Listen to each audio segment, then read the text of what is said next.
va monter pour adorer Dieu. Nangi nano instrument tikamuke. Mais mingongo e mata pour nous élever bon zambe na ye. Nangi mungongo no yokana yokana. Mungongo no mata pour nous baya solo zanza. Mungongo no mata. Que ta voix monte encore, que ta voix monte. Pour dire que toi qui avais quitté le trône, qui avais accepté de mourir. Pour ma vie, il n'y a que toi. Il n'y a que toi, Jésus. Il n'y a que toi, Jésus. Il n'y a que toi, Jésus. Et tu peux acclamer une fois de plus là où tu es.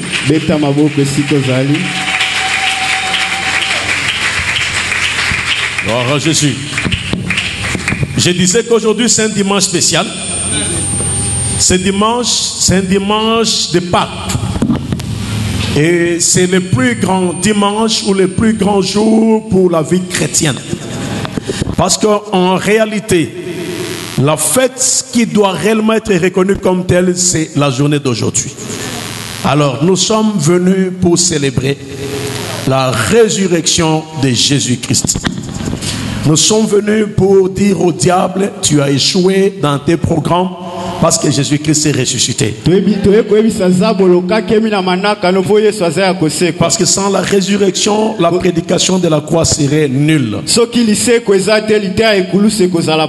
Alors pour nous chrétiens et enfants de Dieu,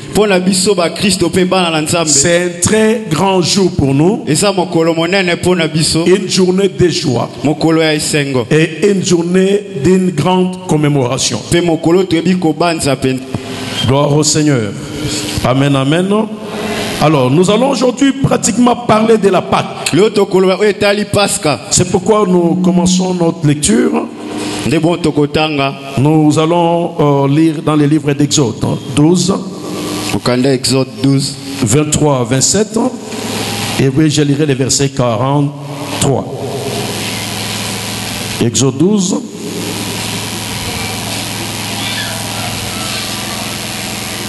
Le verset 23, verset 27. La Bible dit, quand l'Éternel passera pour frapper l'Égypte et verra les sang sur les linteaux et sur les deux poteaux, l'Éternel passera par-dessus la porte et il ne permettra pas aux destructeurs d'entrer dans vos maisons pour frapper. 27. Vous répondrez, c'est le sacrifice de Pâques en l'honneur de l'Éternel qui a passé par-dessus les maisons des enfants d'Israël en Égypte. Lorsqu'il frappa l'Égypte et qu'il sauva nos maisons, le peuple s'inclina et se prosterna. 43. L'Éternel dit à Moïse et à Aaron, voici une ordonnance au sujet de la Pâque. Aucun étranger n'en mangera. Nous acclamons cette parole de Dieu. Alléluia. Amen. Bien aimé, aujourd'hui c'est le grand jour, le jour des Pâques. La Pâque, c'est une très grande fête. Mais la Pâque veut simplement dire passer au-dessus d'eux. En hébreu, on appelait Pécha. Pécha là veut dire seulement passer au-dessus d'eux. Ça veut dire épargner. Ça veut dire ne pas frapper, aller au-dessus.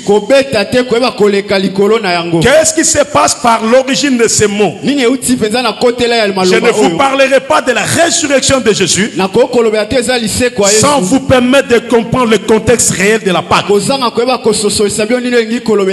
ce matin, je vous parlerai de l'origine de la Pâque. Et si je finirai par les événements de Golgotha, éventuellement la résurrection de Jésus-Christ qui va marquer la fin de chaque chose et la victoire de chrétiens. Israël se trouve en Égypte dans la souffrance. Et Dieu décide de les sauver. Alors quand Dieu décide de les sauver, il charge Moïse de pouvoir mener des programmes de sauver. Alors ces programmes de délivrance vont conduire à la résistance d'un homme qui s'appelait Pharaon, qui était le chef des Égyptiens. Et pendant sa résistance, Dieu va se décider de frapper l'Égypte. Il les a frappés d'abord par 9 plaies. Et les 9 plaies ne bougeaient pas le cœur de Pharaon. Il était puissant, il était fort. Il retenait Israël captif. Israël souffrait en Égypte. Il faisait des grands travaux. Ils étaient les esclaves des Égyptiens. Ils étaient à leur service. Mais quand Dieu décide, Pharaon voulait résister. Vous savez que quand Dieu dit un mot, aucun homme ne peut venir l'empêcher. Quand Dieu décide de la délivrance d'un peuple, quand Dieu décide de ta délivrance, aucune personne ne peut l'empêcher. Tout celui qui résiste va les rencontrer sur ses chemins. Et ce fut éventuellement le cas du roi d'Égypte. Il ne voulait pas qu'Israël soit libéré. Il voulait continuer à les garder. Alors comme l'Éternel avait décidé, il les frappa d'abord par les 9 plaies. Mais vu qu'ils étaient inamovibles, l'Éternel décida alors de les frapper par la 10e plaie. Et là c'était très compliqué, très complexe pour eux. Qu'est-ce qui se passe? L'Éternel va instituer en ce moment-là la Pâque. Il dit ceci à Moïse: tu diras aux enfants d'Israël, ils vont mettre de côté un agneau ou un chevreau qui est sans défaut, et vous allez l'immoler le soir. Entre les deux soirs, vous allez immoler le chevreau ou l'agneau, vous le mangerez et vous prendrez le sang. Vous mettrez sur les 2 poteaux de vos maisons et les lintons. Et cette nuit-là, l'ange viendra pour frapper, l'ange de la mort. Et lorsque l'ange viendra et qu'il verra le sang, il passera au-dessus. Il ne vous touchera pas. Alors là, vous célébrerez la Pâque, qui serait la grande fête. Et cette fête, vous vous souviendrez toujours de cela. Vous les répéterez chaque fois vos enfants. Ça serait une commémoration à perpétuité, où vous ferez comprendre à vos enfants comment Dieu vous avait délivré de l'Égypte. Et les enfants d'Israël avaient fait ainsi. Et cette nuit-là, Pharaon, qui pensait très fort, Dieu décida d'envoyer un ange. Et c'était l'ange de la mort.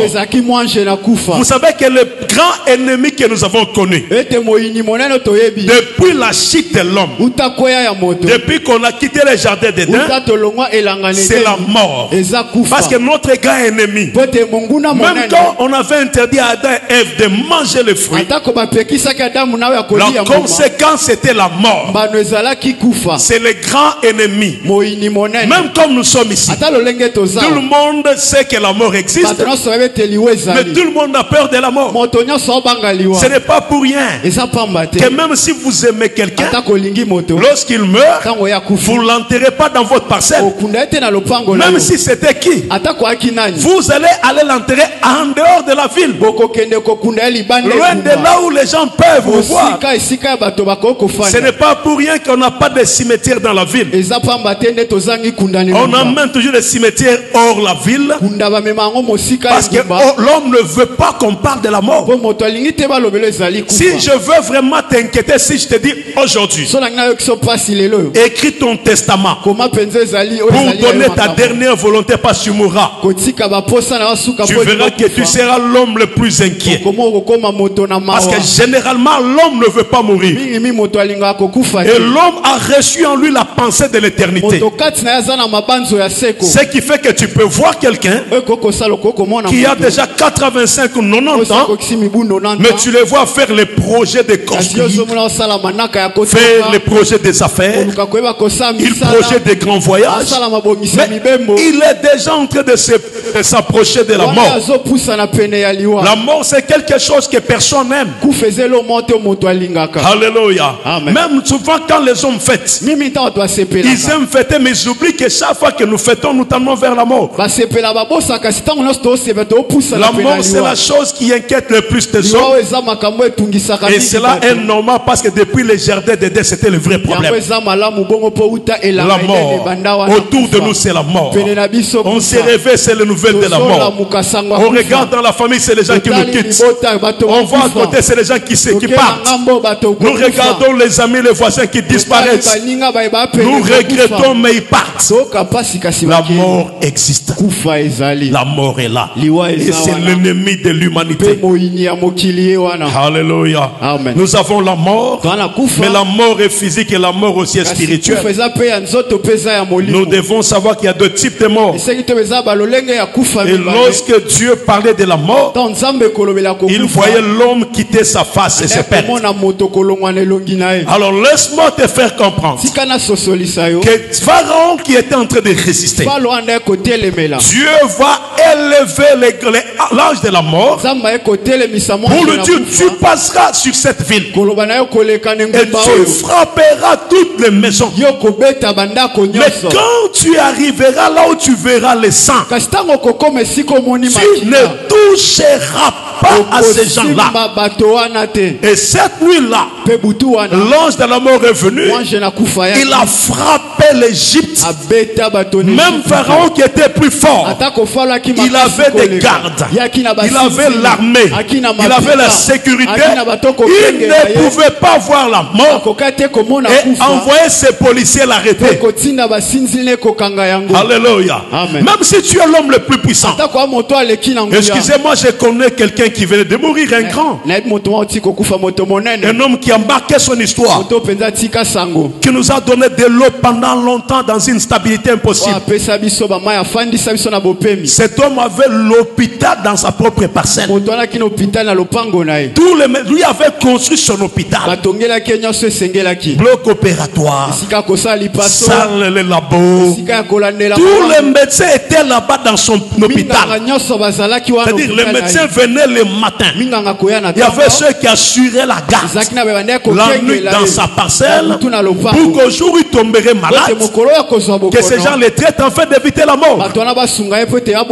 Mais malheureusement, en dépit de tout l'argent qu'il avait, en dépit des médecins permanents qu'il avait, en dépit de la stabilité qu'il avait, un jour Dieu a décidé de les prendre. Son hôpital, ses médecins, ses infirmiers qui étaient dans sa parcelle étaient incapables d'arrêter la mort. Alléluia. Amen. Je sais que Mobutu le maréchal avait tout un dispositif de sécurité sanitaire. Mais quand la maladie est arrivée, il ne pouvait pas résister. La mort. Nous pouvons le vouloir ou refuser. Mais quand la mort s'élève et prend une personne d'entre nous, nous sommes impuissants, incapables de l'arrêter. C'est pourquoi nous devons toujours nous préparer. Ce que nous refusons, c'est de mourir avant notre temps, de mourir par l'œuvre de Satan. Mais la mort est inévitable. Même Lazare qui était ressuscité a fini par remourir encore, parce que c'est le chemin et passage obligé de tout être sur terre. Praise the Lord. Alléluia. Même celui qui avait fui la mort, qui était Élie, il est revenu comme dans le corps de Pierre, de Jean plutôt, j'allais dire, et il est venu pour mourir. Il ne voulait pas qu'on lui coupe la tête. Mais la Bible dit, c'est lui-même là. Jean-Baptiste, c'est lui-même Élie. Ça, c'est Jésus lui-même qui le confirme. Il avait fui enlevé, mais il est revenu et il est mort par la même voie qu'il évitait la tête. Donc la mort est inévitable. Alléluia. Amen. Mais alors il y a des moments où Dieu décide de frapper si ce n'est pas votre temps. C'était le cas des Égyptiens. Et quand l'ange de la mort est arrivé, il a commencé à frapper. Il a frappé la maison des pharaons. Il a frappé les autorités militaires. Il a frappé les autorités politiques. Il les a frappés. Mais quand il arrivait là où il y avait Israël, il passait par-dessus. Il les épargnait. Il passait parce qu'il voyait le sang. Et il ne pouvait pas le toucher. Alors Dieu dit, vous allez commémorer cette journée. Ça serait une grande fête. Vous vous souviendrez de ce moment parce que vous avez bénéficié d'un passage par-dessus. Dès que l'ange arrive pour frapper, il voit le sang, il passe. Mais s'il n'y a pas le sang, il te frappe. Alléluia. Amen. Tel est l'usage, tel est l'importance du sang. Alors c'est comme ça que la Pâque fut instituée et instaurée. Et Dieu lui-même l'avait instituée, donnant des ordres à Moïse. Alors l'Israël avait l'obligation de fêter la Pâque. C'était une ordonnance, c'était une loi, une obligation. La Bible dit 3 fois par an, le peuple devait monter pour commémorer une fête en l'honneur de l'Éternel. Et c'était une obligation pour chaque personne. 3 fois par an, les enfants de Dieu, mais les mâles, devaient monter pour commémorer 3 fêtes. C'était des solennités qui ne devaient pas permettre à quelqu'un d'y manquer. Alors la Pâque est la première de ces solennités. Et cette Pâque était fêtée avec les herbes amères, avec le pain sans levain, et la fête pesait pratiquement 7 jours. Et c'est cette fête-là que Jésus lui-même aussi avait célébrée. Alléluia. Amen. Il y a aussi une deuxième fête, mais tout part de la Pâque. C'est la fête des semaines, qui est devenue par la suite la fête de Pentecôte. Il fallait compter 7 semaines après la Pâque. Il fallait compter 7 semaines. Donc il faisait 49 jours, et le 50e jour était la journée qui devait être commémorée comme étant la fête des semaines. La fête des semaines, autrement, est la fête des prémices, où on prend, on récolte les premières des choses qu'on a plantées. Et comme ça s'est fêté après 50 jours, vous savez qu'en français 50, c'est ça, vous sentez Pentecôte. Vous sentez que chaque figure qui a 5 est appelé, vous verrez même quand on vous parle de pentagone. C'est parce que le pentagone a 5 murs, hein, qui séparent. 5 jonctions de murs. Donc 5, Pentecôte veut simplement dire 50. Donc le 50 vient après qu'on ait fêté la Pâque. La Pâque est le point de départ. Parce que ça est Alléluia. Amen. Alléluia. Alléluia. Amen. J'ai toujours aimé que vous puissiez mieux comprendre les choses. Alors là, c'est la fête des semaines. Autrement dit, la fête des prémices. Où on récupérait les premières choses. Et c'était une grande fête où Dieu avait ordonné qu'on aille aussi à Jérusalem. Où un lieu qu'il choisit pour fêter. Il y a aussi la troisième fête, était la fête des tabernacles. La fête des tabernacles, autrement dit la fête des récoltes. C'est-à-dire quand vous avez maintenant fait votre champ, vous avez pris les premières récoltes. Après un temps, quand vous irez maintenant pour finir la chose, à la fin de la moisson, vous arriverez à récolter. Et la fête des récoltes, c'est ça la fête des tabernacles. Alors la Bible dit 3 fois par an, le peuple se présentera à un lieu que Dieu lui-même choisit. Donc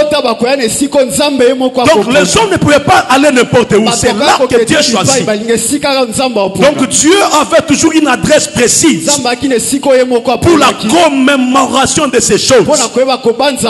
Et pendant les 3 fois par année, le peuple devait y aller. Mais attention, Dieu dit, vous ne vous présenterez pas pendant ces 3 fois par an dans ma présence les mains vides.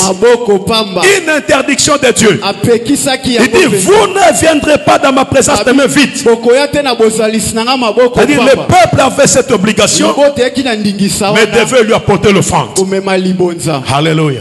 L'offrande dans la présence de Dieu est très nécessaire. Parce que Dieu, pour qu'il te bénisse, il attend de toi que tu apportes pour qu'en retour il t'ouvre les portes. Alors c'est comme ça qu'il fait de l'offrande une obligation, une loi. Il dit, vous ne vous présenterez pas dans la présence de l'Éternel les mains vides. Telle est l'obligation que le peuple d'Israël avait reçu sur les 3 commémorations. Alléluia.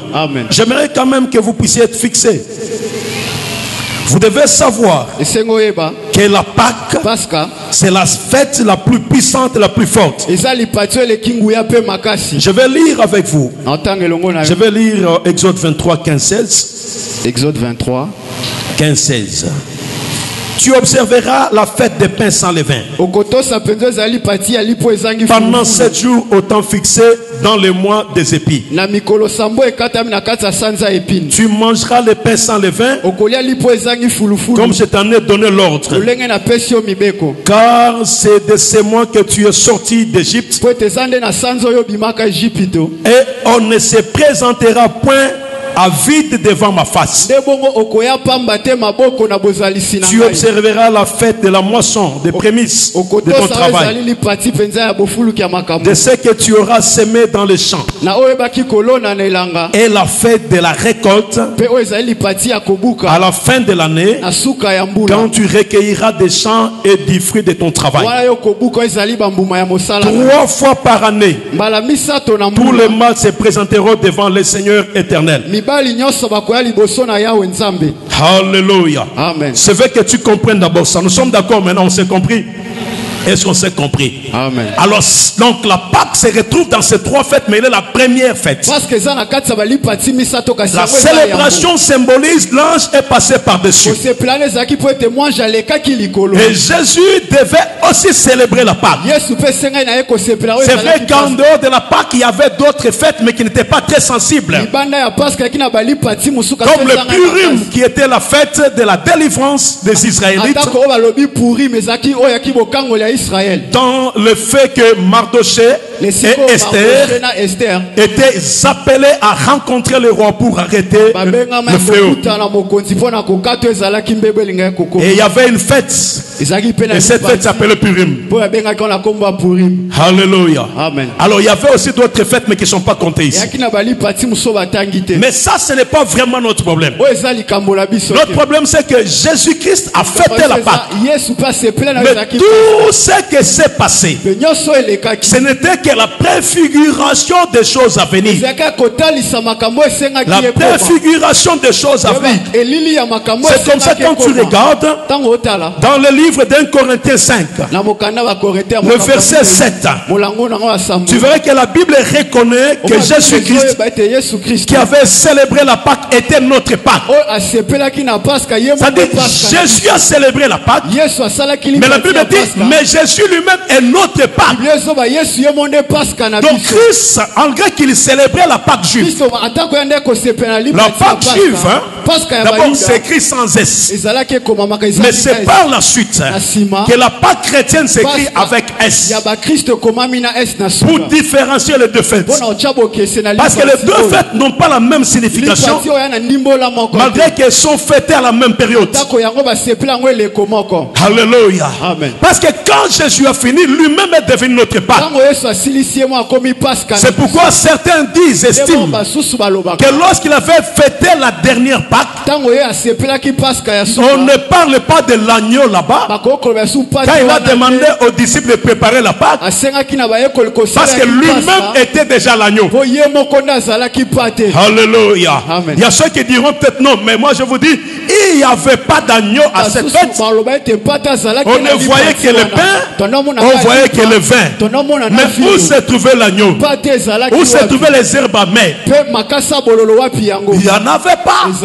Pourquoi? Parce que Jésus-Christ lui-même, c'est lui qui était le véritable Pâque. Comme il était là et qu'il était à la dernière minute pour que les gens le consomment, alors il est passé à cette sainte scène parce qu'il était lui-même la Pâque. Alléluia.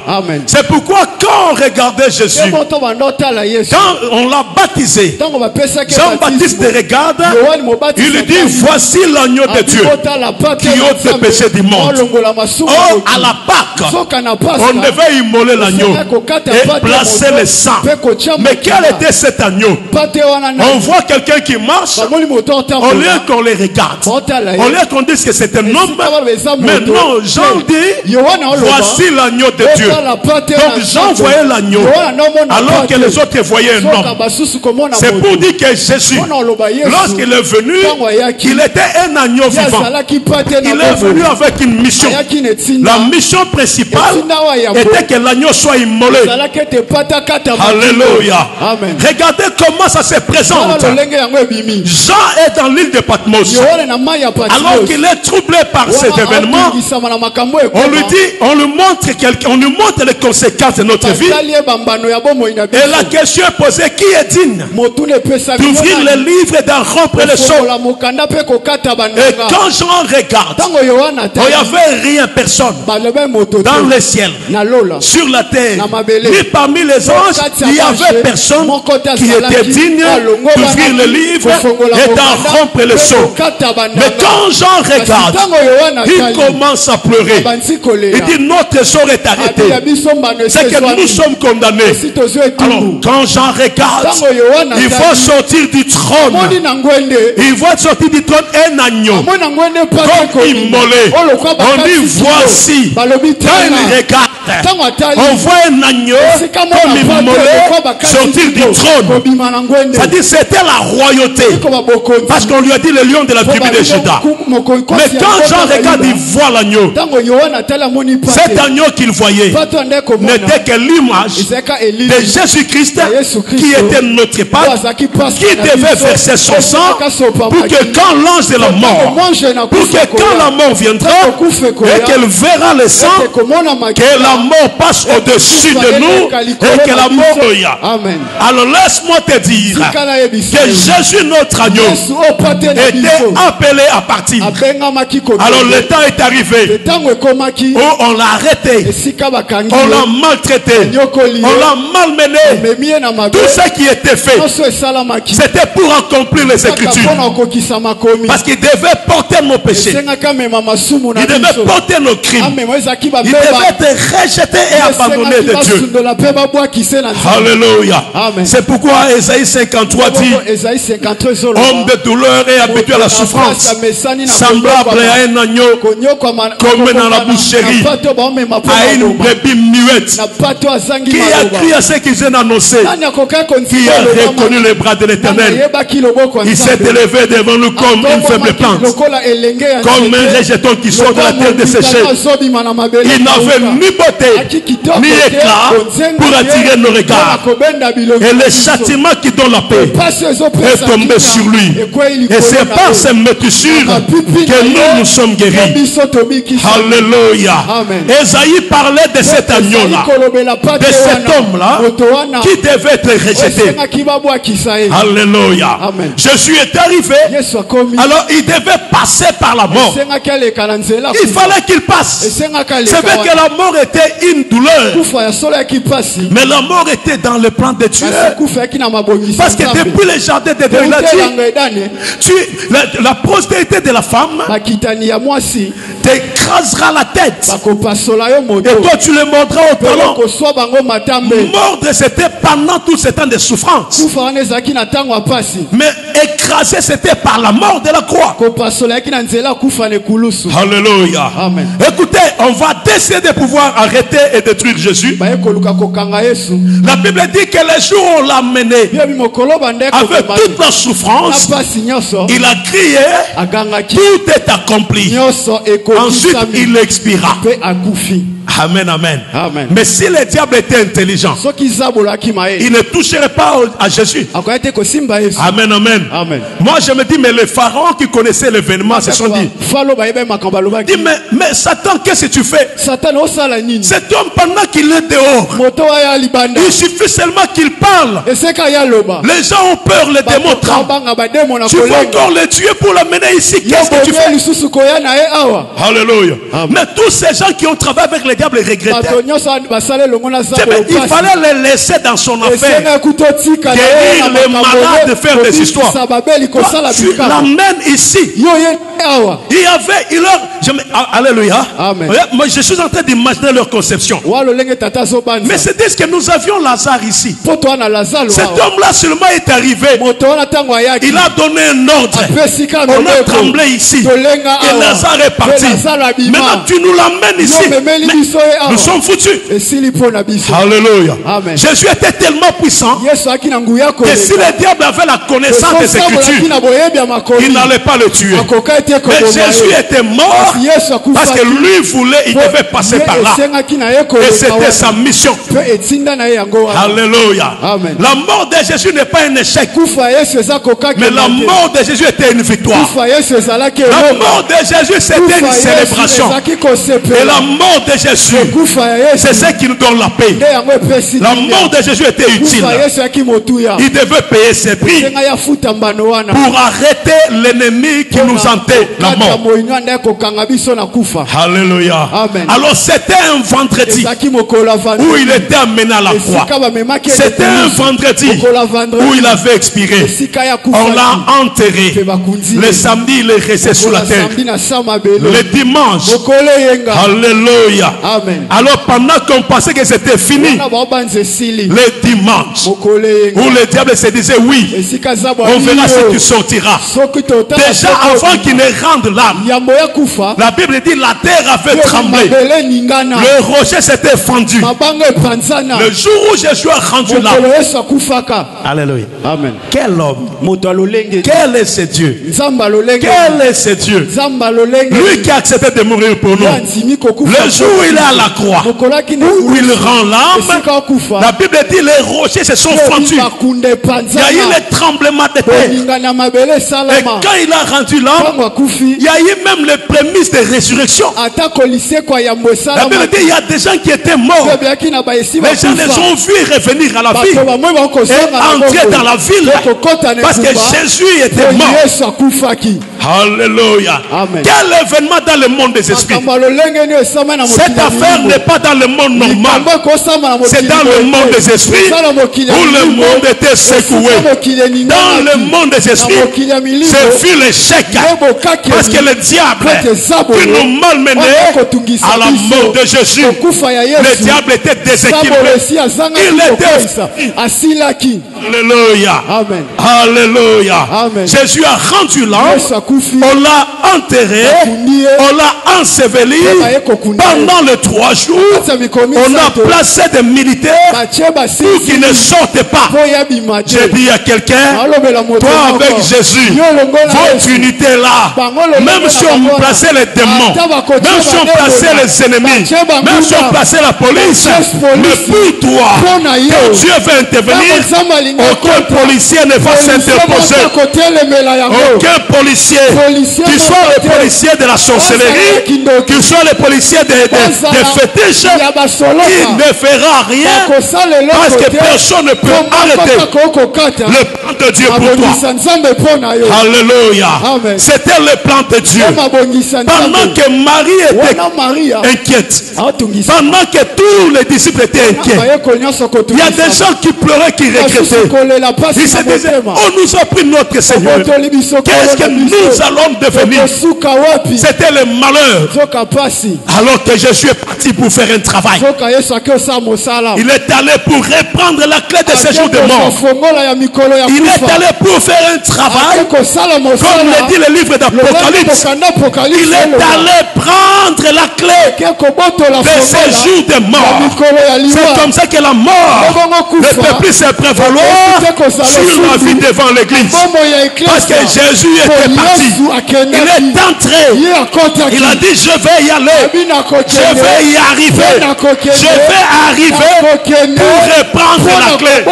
J'ai dit à quelqu'un, là où on t'enterrait, là où on pouvait te fermer, Jésus est descendu jusque là pour reprendre la clé.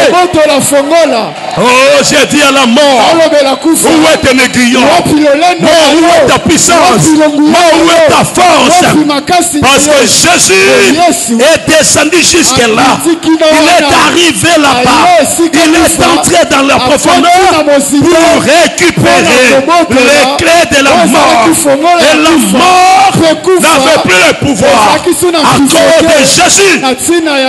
Si la mort pouvait nous amener à la condamnation, si la loi de la mort pouvait nous amener à la condamnation, Jésus est le second Adam qui est venu pour changer les lois, pour arrêter les lois, pour arrêter les choses. J'ai dit à quelqu'un, la puissance de la mort, notre ennemi, la mort n'a pas de pouvoir sur toi. Ah, j'ai dit un enfant de Dieu, tu n'es pas appelé à aller dans les séjours de mort.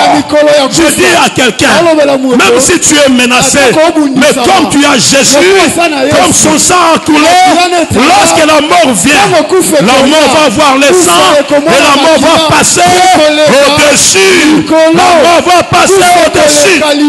Je dis à quelqu'un, même si on voulait t'éliminer, même si on voulait te détruire, mais comme le sang a coulé, comme Jésus est allé, comme il a récupéré la clé, personne n'a le droit. C'est-à-dire alors personne n'a le droit, que ce soit dans le ciel, sur la terre ou sous la terre, personne n'a le droit. Quand l'ennemi s'élève, il verra le sang et il passera par-dessus, parce qu'il y a un roi, il y a un agneau, il y a un Seigneur qui était mort pour toi. J'ai dit à quelqu'un, Jésus a accepté par sa mort de prendre la place, et par sa mort personne ne peut te limiter, personne ne peut t'arrêter, personne ne peut te limiter. Le jour où Jésus est mort, oh, il n'y a qu'un enfant de Dieu qui crie. Un enfant de Dieu comprend ces choses. Un enfant de Dieu comprend ces choses. Le rideau du temple qui séparait le lieu très saint de lieu saint. Le jour où Jésus a rendu l'âme, alors qu'il était là à Golgotha, mais les événements se sont passés. Le rideau du temple s'est déchiré de soi-même. C'est déchiré de soi-même. C'est pour te dire, là où tu ne pouvais pas arriver, Maintenant tu arriveras. Parce que Jésus est mort. C'est que tu ne pouvais pas faire. Tu le feras. Parce que Jésus est mort. La mort de Jésus a repris la vie qu'on avait perdue et nous l'a ramenée. C'est pourquoi nous, enfants de Dieu, nous ne mourrons pas, mais nous vivons.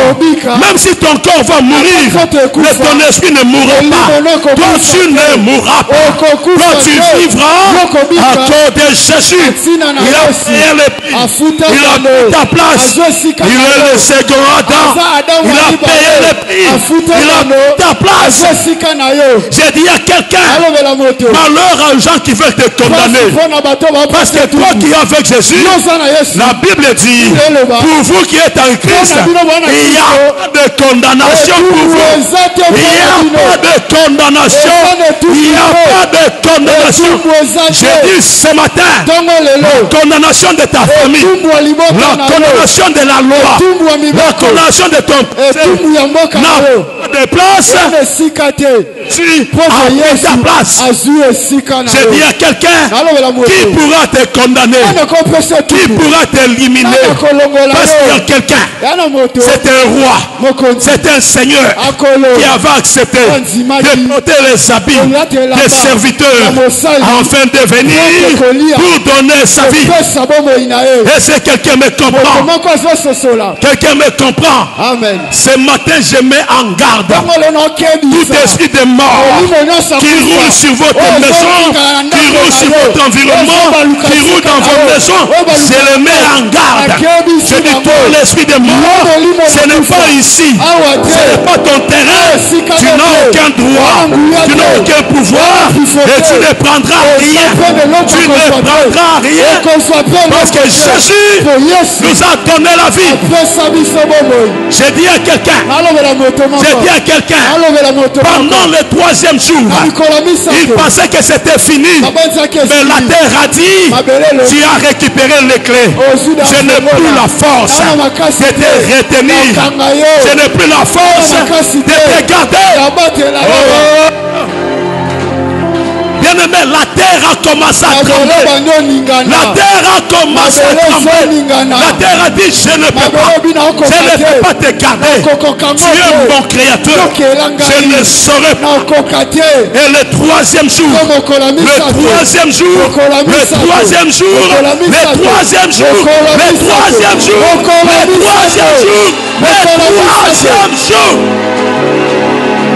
j'ai dit à quelqu'un, le troisième jour, ils pensaient qu'ils avaient gagné le premier jour. Laisse l'ennemi fêter le premier jour. Laisse l'ennemi fêter le premier jour. Le deuxième jour, ils étaient encore dans la joie. Ils croyaient que c'était fini. Ils étaient ensemble. Ils croyaient que c'était fini. C'était le deuxième jour où les Israélites, les ennemis de Dieu, ne voulaient pas sa résurrection. Le deuxième jour. Mais quand le troisième jour a sonné, j'ai dit à quelqu'un, quand le troisième jour a sonné, bien-aimé, quelle que soit le condition, la terre a vomé Jésus. Et ce jour-là, alors que la terre le retenait, la terre l'a vomi et il est ressuscité. Il est ressuscité. Il est ressuscité. Il est ressuscité. Il est ressuscité. Il est ressuscité.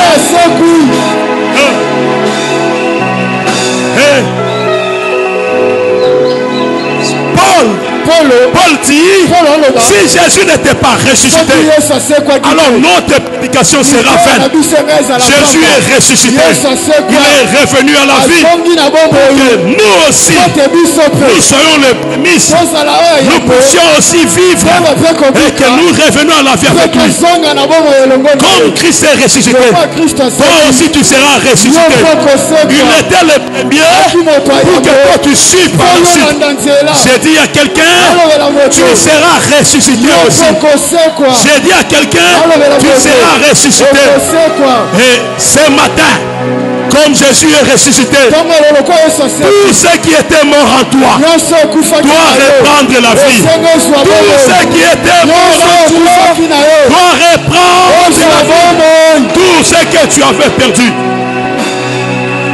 Est-ce que tu comprends? Tout ce que tu avais perdu, tout ce que le diable avait volé, tout ce que le diable avait tué à cause de la mort de Jésus et de sa résurrection, laisse que Dieu te les redonne.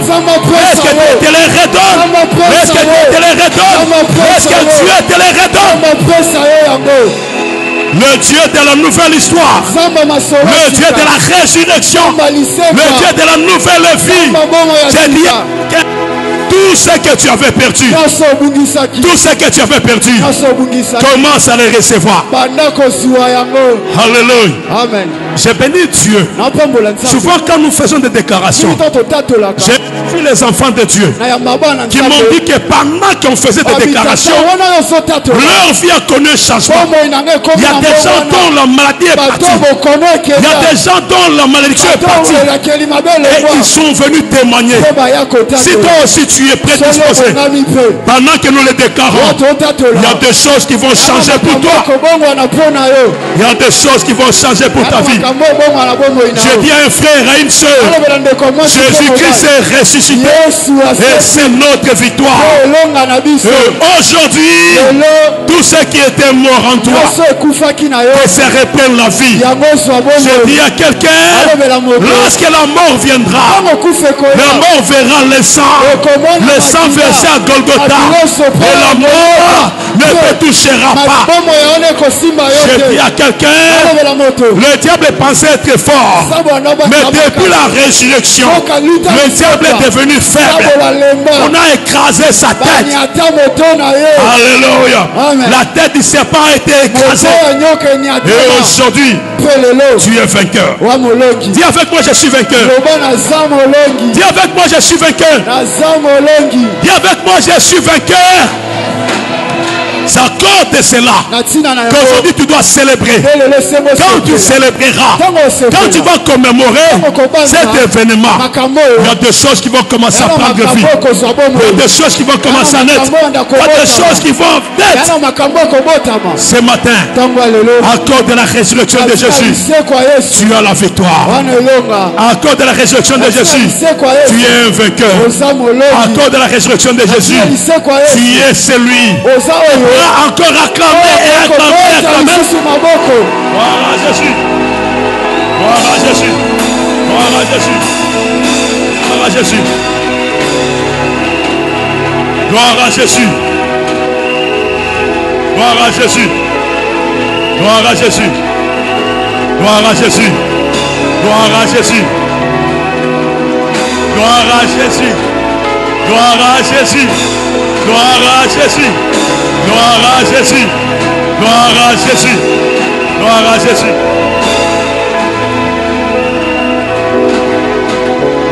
Hey, apparemment,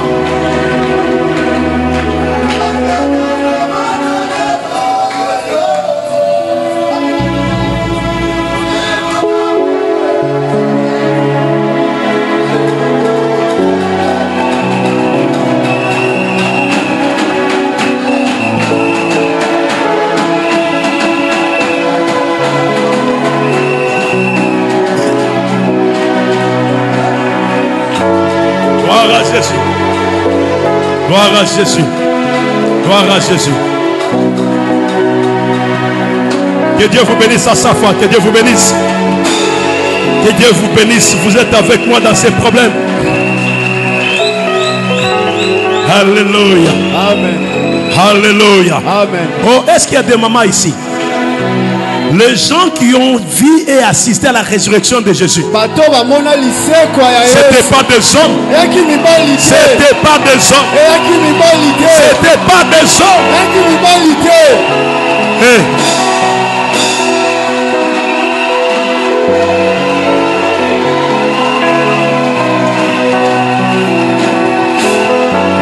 Écoutez.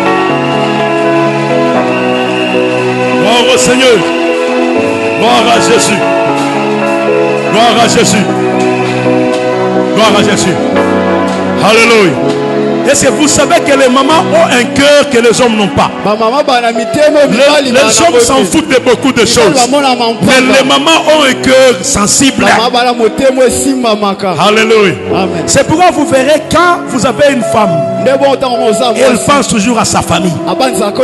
Tu peux voir, elle s'est déjà mariée, elle est chez elle, mais tu vois, elle pense toujours à sa famille. Parce que les femmes, c'est le cœur. Elles aiment, elles supportent, elles sont fortes, elles ont de l'amour, elles assistent, elles s'occupent des choses.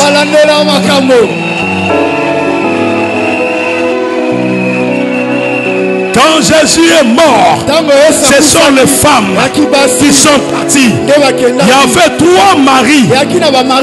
Alléluia. Alléluia. Il y avait 3 maris. Marie de Magdala était Marie, mère de Jésus était. Alléluia.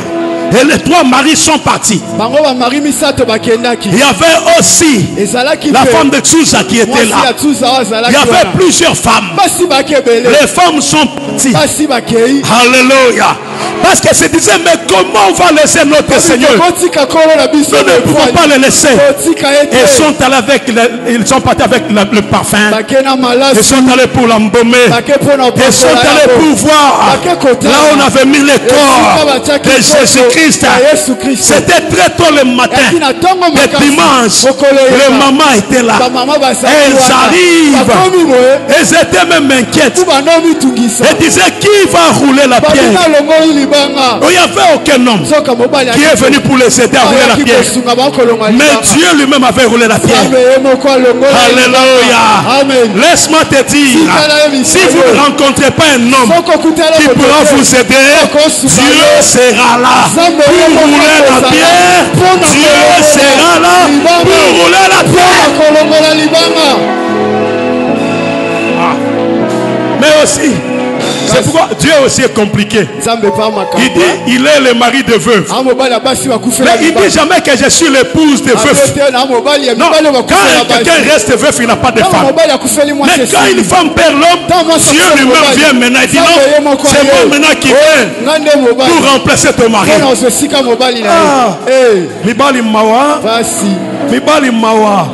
Est-ce que Dieu est l'épouse de veuf? Dieu aime tellement les femmes. Yama salaka bango bato suka. Tellement kalinga bango lokola bana suka. Abi soki bango ba perdre na koela bango.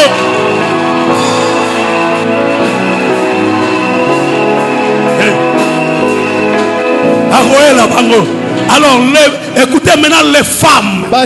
C'était ces mamans-là qui sont parties. Elles avaient le cœur. Et puis nana kosunga biso, nana kofongola longola libanga, totala mokonzi na biso esika bachakiye. Toliaki na esani moko, tovandaki na ye, tozalaki na ye, nelelo asatiki biso, tokenda ta komemele malasi, tosopela ye, totala esika babwaki ebembe na ye, baye na mawa, baye na mawa, baye na mawa. Tant bakomi bakuti libanga ezate.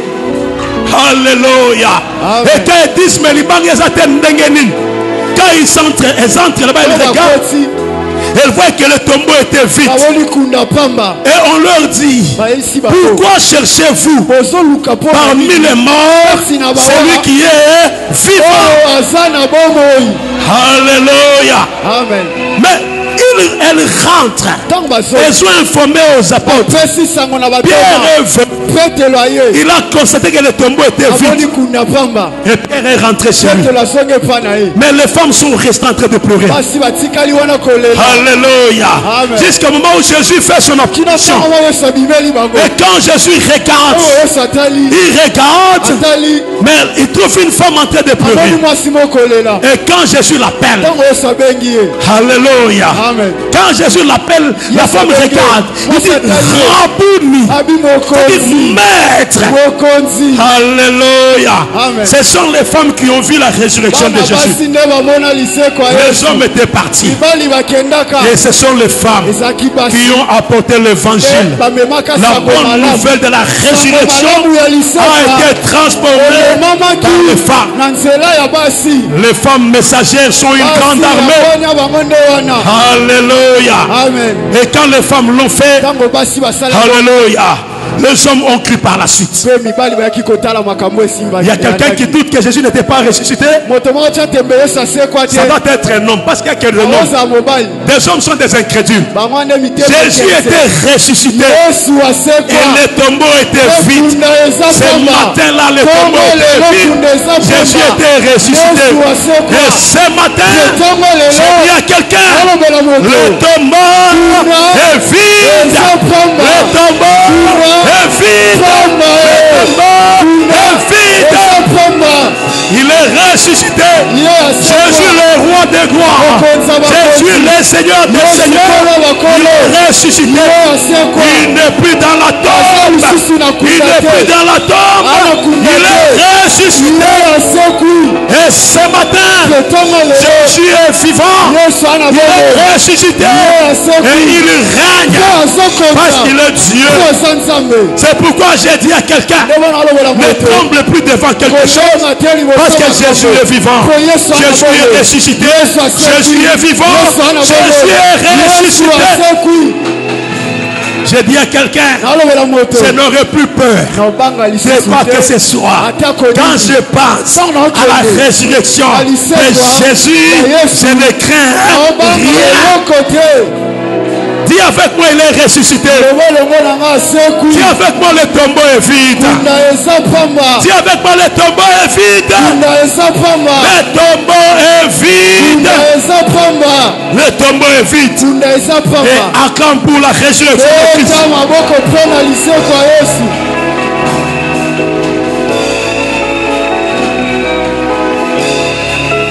Gloire au Seigneur, que Dieu te bénisse. Que Dieu te bénisse. Amen. Il n'y a que les enfants de Dieu qui ont compris ces choses. Alléluia. Amen. Il n'y a que les enfants de Dieu qui ont compris que le tombeau est vide. Et à cause de la résurrection, le bénéfice de la résurrection, nous avons l'assurance du salut. Alléluia. Nous avons l'assurance du salut parce que nous serons sauvés à cause de la résurrection. Jésus est lui-même les prémices. Et nous sommes devenus des co-héritiers avec Christ. Avant on n'avait pas droit à l'héritage. Mais par la mort et la résurrection de Christ, non, tu es devenu aussi un enfant de Dieu. Tu es devenu aussi un héritier de Christ. Tu as aussi le droit de vivre avec lui. Alors nous avons la victoire sur la mort. Nous avons la victoire sur le péché. Et notre espérance est réellement conçue et constatée, confirmée, que nous serons ressuscités. Alléluia. Amen. Alors ce matin, nous venons dire merci à Dieu à cause de la résurrection de Christ. Nous venons dire merci à Dieu parce qu'aujourd'hui la mort n'a plus le pouvoir sur nous. Parce qu'aujourd'hui la mort ne peut plus rien faire sur nous. Parce qu'aujourd'hui Jésus est ressuscité. Commence à les remercier. Remercie ce Dieu à cause de sa résurrection, à cause de